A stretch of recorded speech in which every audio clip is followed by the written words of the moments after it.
Hey everybody, I had someone tell me the other day that they fed their brand new crayfish some Hikari algae wafers and their crayfish died, and therefore they concluded that the Hikari algae wafers must have poisoned their crayfish. There is copper sulfate in Hikari algae wafers, and we all know that inverts are very intolerant to copper. And so this person came to the conclusion that the copper in the Hikari algae wafers must therefore have killed their crayfish. And this simply isn't true, but I did look into it a little bit just to see if maybe some other people thought this as well.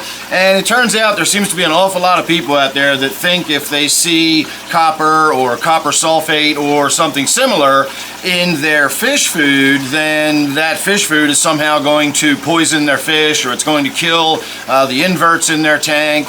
And this can't be further from the truth. All living organisms need copper in their diet. And copper is one of those toxins where, as with most toxins, it's the dosage makes the poison.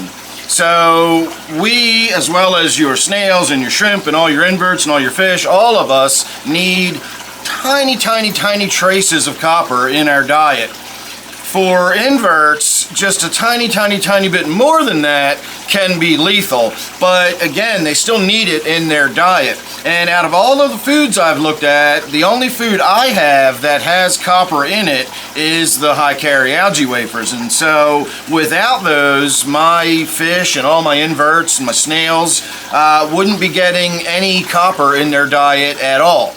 The only food that I know of that is fairly rich in copper is freeze-dried krill. So my figure-8 puffer butterbean would probably still get enough copper in his diet, even though he doesn't eat the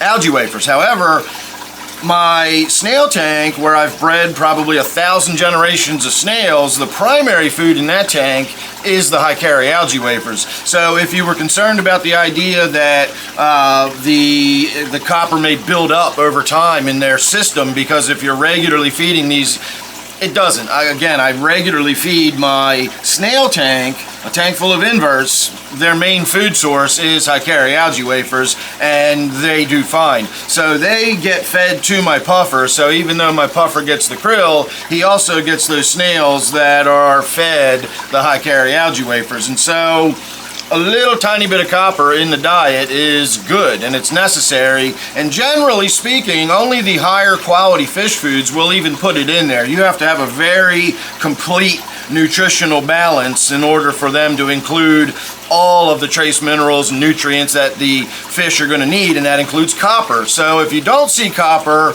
on your fish food, don't worry about it. But if you do see copper on your fish food, don't worry about it either. You should be reassured that that's a good high quality fish food that is providing your fish with all of the nutrients they need. So it's not going to poison your inverts, it's not going to kill your shrimp, it's not going to kill your crayfish, it doesn't build up in the fish's systems over time, it's not going to accumulate in your tank. If your fish food has copper in it, rest assured you're giving your fish good high quality food that has very balanced nutrition, and there's no ill is going to come of it. So that's all I got for you today. I just wanted to put that out there because there are apparently a number of people that are concerned about that, and you really needn't be if you are one of them. So thanks for watching this one. Make sure you subscribe. Don't forget I do a live stream every Friday night and Sunday night at 8 p.m. Eastern Time. Thanks again, and I'll see you real soon.